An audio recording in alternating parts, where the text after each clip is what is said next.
is pumpkin? Apa pumpkin balik kampung? Where is pear? Where is apple? Where is tomato? Where is mushroom?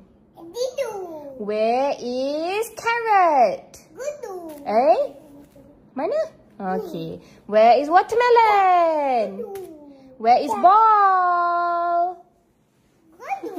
Where is eggplant? Allah adik. Where is eggplant? Eggplant. Tunjuk mama eggplant. Mana eggplant?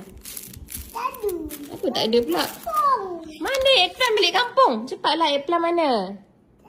Where is eggplant? Where is crab? Mana? Tak nampak. Show. Tunjuk, pegang.